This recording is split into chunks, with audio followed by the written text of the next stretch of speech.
Hey, what's going on, guys? It's Turin here with another Warhammer Total War online commentary. Due to popular demand, I will be playing the Beastmen this game, actually, so I'm pretty excited for this, and I'm going to be facing off against a dwarvish opponent, so definitely hurts my soul a little bit to fight these guys, but it's actually one of my favorite matchups in the game. More so to play the dwarves against the Beastmen, but hey guys, I get to see the other side of the coin today.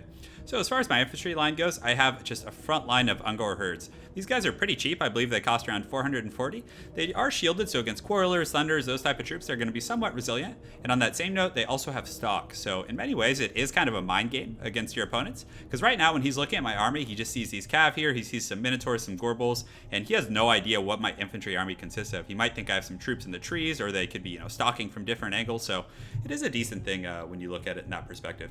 I also have two Gorbals. These are just probably the most essential units in this build. Just one of the best resources the Beastmen have at their disposal. Extremely fast with 58 run speed. They have the ability to carry a potion, have pretty high armor at 100, and extremely high weapon strength. So Gorbals are just essential. Minotaurs. I have one group of Minotaurs. The shielded Minotaurs is probably the optimal choice against the Dwarves.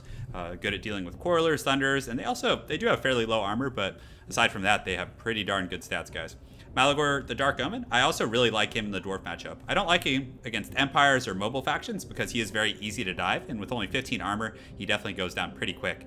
But in the Dwarf matchup, he allows you to summon a second Cygor, and Cygors are extremely valuable units against the Dwarves. Not only do they deal absolutely devastating damage, as you guys will probably see here in a moment with the boulders that they throw, but, again, even melee combat, if you guys take a look at their stats, they have, what is it, 397 weapon strength and or armor piercing, so they can do a pretty good job taking out the high value dwarvish targets. And then also on that same note, gyrocopters are really, really good in the Beastmen matchup. It's good for pressuring Cygors, and again, Beastmen have very low tier infantry, so the bombs are actually quite good against the Beastmen. So being able to fend them off is essential, and that's why I brought two Centaurs with throwing axes. And even though he didn't end up bringing, the units that I was looking to counter with them, they still do have armor-piercing missiles, so even if you keep them on the periphery of the battle, have them throw at, hammers or any unit like that, they're going to do pretty well for you. And then last but not least, I do have a group of Centaurs with great weapons, which are probably one of the most cost-effective unit against the Dwarves. With 90 plus move speed and then armor piercing and somewhat high weapon strength, they can do a pretty good job cycle charging miners and hammers and units like that, and can do quite well for you. So as far as my opponent's army goes, he has a very, very cool army, front line of Dwarf Warriors. Against the Beastmen, you don't need a lot of elite infantry. You can usually get away with kind of the cheaper, more low-tier infantry when supported by a runesmith. He has two groups of Thunders. He has Iron Drakes, the Trollhammer Torpedoes, who unfortunately just took a big boulder to the face. He also has Dwarf Warriors on the wings to deal with charges, and I believe he has some Miners in the back and a group of Slayers, and then of course Hammers. So a very diverse army, and it pretty much has an answer to everything. The one thing that might be nice would be some Quarrelers, but Thunders, again, are pretty good at shooting down Gorbals, and they're just a solid unit all around with their decent melee stats. So even if some of my Ungars do get through, these guys will put up a pretty good fight. So let's go ahead and get started, guys. Should be fun.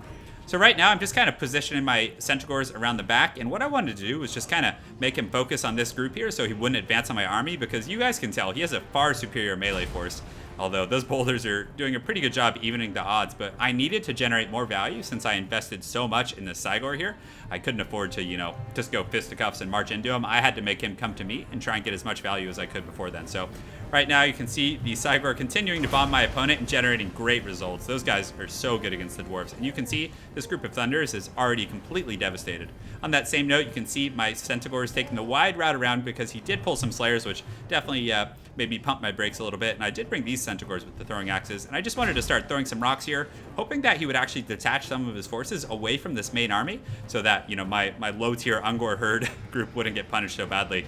And I believe they're actually still hidden. I'm not sure, but I think they're about to be discovered if they haven't already. So right now, you guys can see I just pat these guys on the back, continuing to throw boulders, and that group of Thunders is already just completely out of the fight, guys. So he does have the Slayer King coming in here, so that's definitely going to be tough, and I have to be very careful about that.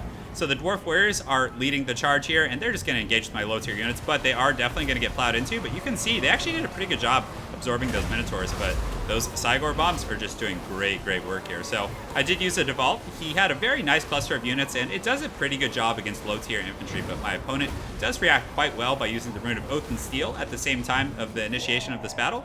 And at the same time, he does have these Iron Drakes here who are doing a pretty good job just shooting at my Minotaurs. And you can see he has a lot of units saturated with them, so they're not the easiest target to get to, guys. So that was definitely very well played on my opponent's part. And you can see his Thunders are still firing, although some Minotaurs are getting through.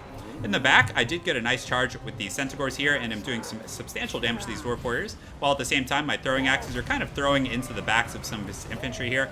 And finally, I did realize the threat that was going on here, so I did pull my Minotaurs and these Gorbals through, and you can see they're diving through these Dwarvish forces right now, but he does pull his auxiliary miners, which will be decent against the Gorbals with their armor piercing, but for the most part, they're going to get crushed pretty quick.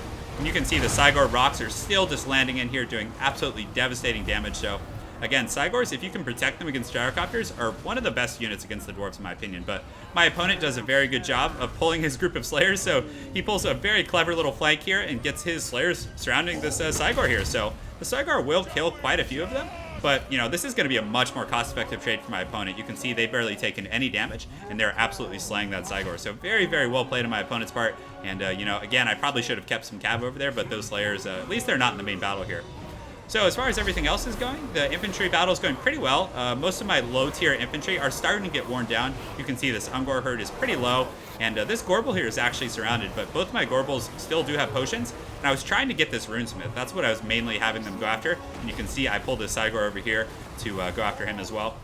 And something that's really, really nice about the Centaurs with throwing axes is their combat stats aren't terrible aside from their melee stuff. So when there's routing units like this, they can actually just chase them down and generate great results for you, because if these Thunders and Dwarf Warriors were able to come back and get near Ungrim, they could really, really help in a close game. And depending on the outcome of this game, you know, it could make a huge difference, guys. So you can see they're riding down the Dwarves, doing a pretty good job over here. But for the most part, his Dwarf Warriors and these Iron Drakes are still online, taking some great pot shots at my my Cygor there, who, he's about 50% of his HP. He's surrounded by hammers, and yeah, my opponent's doing a great job here, but I do still have these Centaurs with throwing axes, though they are shaken. They're doing a pretty good job here, just throwing axes and harassing my opponent, and again, guys, they do have armor piercing, so they are going to get through these heavily armored Dwarf Warriors with the Rune of Oath and Steel. So right now, you can see this Gorbal is just continuing to fight, and most of my infantry are gone. I don't have much left, but I do have a lot of very, very powerful high-tier units. I have Malagor, I have a group of Minotaurs that's fairly low, I have this Cygor here, and the other one was completely slayed by the Slayers. You can see his mangled corpse over there, but the big thing I have going for me is Gorbals. They're very, very hard to deal with as the Dwarves. It's just you really need Slayers, or, you know, Slayers supporting Iron Drakes or some sort of missile unit to take them down. But again, these Iron Drakes are still doing a great job. I kind of lost sight of them because I did a big push on them earlier with the Gorbals, and I assumed they would be routed off the battlefield, but he continued to generate some great value with that. Thankfully, Malagor is able to accumulate enough Winds of Magic to cast another Devolve here, and you can see most of the Dwarf army is very, very low. And their leadership, though, they are still confident, as the Slayer King here is still in pretty good shape, being at about 60% HP.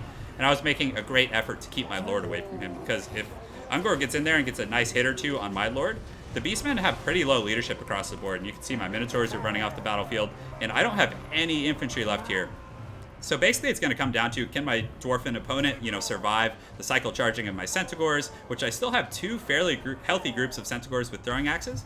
And though, you know, these guys are armored and they don't have armor piercing in their melee attacks, they can still harass and kind of poke away at my opponent. So unfortunately for me, I was really hoping my Cygor wasn't shattered, because he's marching off the battlefield, and that would have been so good to just be able to pick away at these guys at that point. But you can see Ungor is chasing Malagor here. Malagor definitely wants none of this business, and you can see Malagor does have 40 run speed to Ungrim's 32, so he will be able to get away from. So the Beastmen units are quite a bit faster.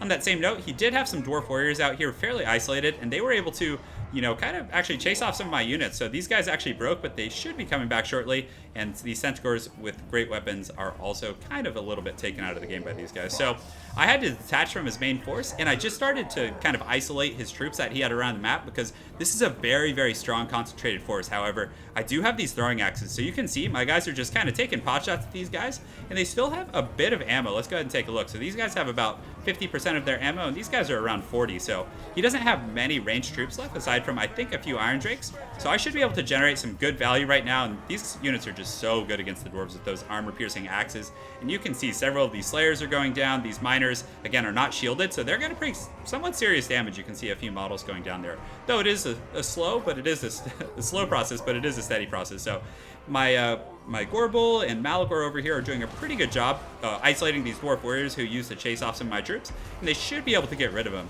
And one nice thing is that my Cav over here are kind of keeping this army pinned down. And that what's nice is if he comes over here to try and punish this force with Ungrim and the Hammers and some other troops, these units are so fast with 91 move speed, I can simply path them over here and collapse on the back of these guys while his main force is kind of here in this Tetsudo formation. So he does send the Slayers, it looks like. But again, they're taking some massive axe fire there, and it looks like the Troll Hammers are still shooting a few rounds, so very, very awesome there.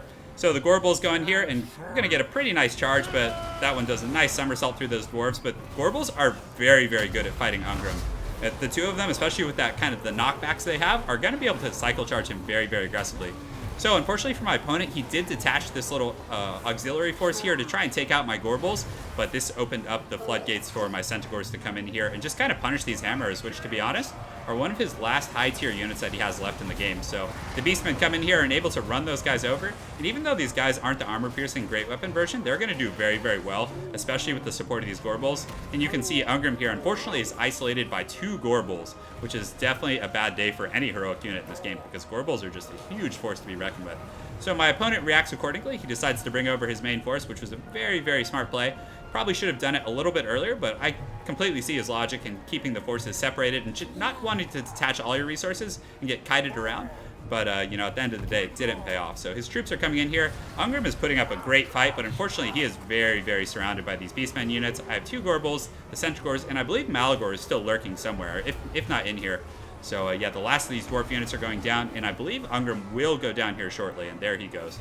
So the rest of the units are catching up. The Slayers have finally caught up, and they're going to do a pretty good job. Slayers with that anti-large bonus, you can see, as soon as they arrive, they immediately cut down several of my Beastmen units, and I kind of have to run for the hills. Basically, what I wanted to do was regroup my forces over here, get a very aggressive charge, and then hopefully be able to collapse my opponent's forces due to the leadership. But the Slayers are actually able to keep pace with Malagor, and I can't get away at this point. So right now, I turned around realizing that I had to get in there and help, and I pulled my Gorbals in. We're going to get a great charge on those Dwarves, and you can see them flying through the camera. And the second Gorbal comes in here to protect their lord. These guys throw a few axes, but they will be charging in here shortly because they do have a pretty decent charge bonus, if I'm not mistaken, of 32. So they'll get in here. We'll charge most of these Dwarves, and that might be all she wrote for the Dwarvish opponent, as most of what he has left is Miners, a few Dwarf Warriors, but the Slayers, of course, will fight to the death. So, and I think his Runesmith is still in there, but he is shattered, unfortunately, for my opponent. He did get a nice Rune of Wrath and Rune off before he died there, but it looks like that may be it. But the Slayers, of course, definitely one of the coolest units in the game. I really hope someday we get a Regiment of Renown Slayer group. That would be so cool to see what they actually do with that. So definitely a very exciting, fun game. Dwarf vs. Beastmen games are just always fun and relatively drawn out and very, very back and forth. So as far as our troops go, his Dwarf Warriors actually did a really good job because, again, Dwarf Warriors will fare extremely well against low-tier Beastmen infantry. And most Beastmen players, from my experience, don't bring Bestigor herds. And even if they did, he would have had hammers to kind of, you know, hammer through them, literally, because hammers are just a far superior unit. And, you know, Ungrim is pretty good as well. If you put him in the front line, he can kind of compensate for lack of armor piercing as well. The Runesmith was a good choice. Miners didn't do half bad. But, again, I'm not a huge fan of Miners in the Beastmen matchup because what units the Beastmen have that are armored, whether that be, you know, Gorbals or, you know, Bestigor herds, are very, very strong, and Miners will get cut through pretty quickly by any of those. The Thunders kind of did get shut down. The Iron Drakes were able to do some substantial damage to the Cygors earlier on, but at the end of the day, the Thunders did not generate that much value. I think some Quarrelers probably would have been a slightly better choice in this matchup. The Slayers, of course, did a great job. You guys saw they came around and hunted my Cygor down, so very, very well played on my opponent's part there. So I hope you guys enjoyed that Beastmen Battlecast. I have a few more Beastmen games coming this week, so stay tuned, guys. Thanks again for watching, and have an excellent night.